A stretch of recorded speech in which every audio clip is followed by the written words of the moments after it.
Students, this class is for BA, BSc, BCom, second sem under Calicut University. Our book today is to be explained, that is Zietgeist. That the definition of Zietgeist is that of a spirit or mood of a particular period of history. The meaning is that it describes about the spirit of mood under a particular age, particular time. So here in the first section of the book, we have to explain about Indian Constitution and secularism, that is under Module 1. Our chapter is, should the assassin of Gandhi be killed? Don't forget this chapter. Should the assassin of Gandhi be killed? It is written by Pearl S. Buck. Let us consider some information about Pearl S. Buck. So Pearl S. Buck was an American writer and novelist. As the daughter of missionaries, she spent most of her life before 1934 in China. Her novel, The Good Earth, was the best-selling fiction in 1931 and 1932.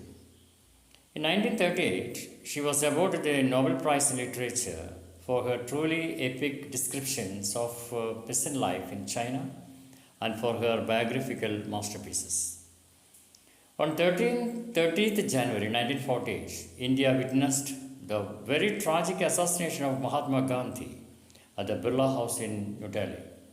Nathuram Vinayak Godse was the assassin. Gandhi's greatest weapon was non-violence. As we all are aware of this non-violence, his life, Gandhi's life and teachings touched the people outside India and inspired movements for civil rights and freedom across the world. He has inspired people around the world, and Pearl S. Buck, the American writer and novelist, was one among them. In her words, Mahatma Gandhi came and stood at the door of India's destitute millions, clad as one of themselves. In his essay, it has been described a very touching side that about the death of Gandhiji and the assassin named Nathuram Godse. On the death of Gandhi, Pandit Jawaharlal Nehru mourned. He said like this: "The light has gone out of our lives, and there is darkness everywhere." It is taken from Discovery of India. He was a man of visionary to bring India forward. So Nehru points out that Gandhi was only one. His voice was simple, gentle, and full of wisdom. It was the voice of conscience in our troubled lives. Gandhi was truth. He knew he was right, and the world knew he was right. Even his murderer knew he was right. Truth is very simple to follow. The followers of violence distort truth, and simple truths are feared. The world no more needs violence, hatred, or quarrels, but peace and peacemakers. Non-violence through ahimsa and satyagraha were the ultimate truths to which Gandhi was inclined. His principles and teachings made sense to the common people. He was the voice of the many Indians. His life exemplified whatever he taught his followers. In that contained his greatness. The lovers of violence often do not realize that great words and great teachings are etched into society in positive ways. Gandhi has done his part, though the indomitable figure is out of our lives. It is the people of India who must take up his qualities and follow it in their lives and move India forward. As Albert Einstein once said, generations to come, it may be, will scarce believe that such a one as this ever in flesh and blood walked upon this earth. Once again I shall repeat this. What Albert Einstein said is that generations to come, it maybe will scarce believe that such a one as this ever in flesh and blood walked upon this earth. That was his disposition. He did not wish punishment even for his enemies. Gandhi was often in prison, and he might not wish his murder confined to a prison.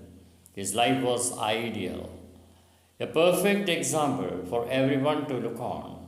He was a great leader of moral and right. So, in this chapter, my dear students, we have to find a question that about why do the inventors of atom bombs love violence? So, here atom bombs bring epic destruction. Don't you know that? It is the stupid, ignorant man's response to all that fears, all that he hates, and to all those who rebel against him. They think the world is a better place when everything is replied with war. The inventors of atom bombs are those who use it on innocent people and powerless nations. Mahatma Gandhi strongly rejected protests by means of violence and highly recommended non-violence to the world nations. He confronted violence as the gravest sin, for violence only brings more violence. Gandhi famously said, "An eye for an eye makes the whole world blind." So far as the other question is concerned, we can discuss this matter. That is, what proves Gandhi's righteousness? So we can say that Gandhi was truth itself. He knew he was right, and the world knew he was right. Even his murderer knew he was right. Truth is simple to follow. The followers of violence distort truth, and simple truths are feared. The world no more needs violence, hatred, or quarrels, but peace and peacemakers. Non-violence was the ultimate truth to which Gandhi was inclined. His principles and teachings made sense to the common people. He was the voice of the many Indians. His life exemplified whatever he taught his followers.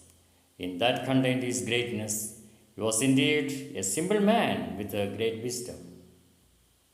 Then we have to look at the other question, that is, what will happen if Gandhi assassin is released? That is, Vinayak Natharam Godse is released. What would be happened? So Perlesbach, the great writer, comes up with a non-violent punishment for the assassin of Gandhi. She says he should be released from the heavily guarded prison. He wouldn't be welcomed by anywhere. He cannot hide anywhere in this world. He could never escape what he has done. In fact, there is no escape from one's own conscience. Women and children would despise to go near him, and none would want to shake hands with him, for those hands are the hands that killed Gandhi. He would be an outcast everywhere, even among his friends. He would be haunted by Gandhi's own spirit. All these reasons would be utter mental torture for him and lead to his destruction. If he has a conscience, it would be his regeneration, because through salvation there is peace, and Gandhi loved to forgive.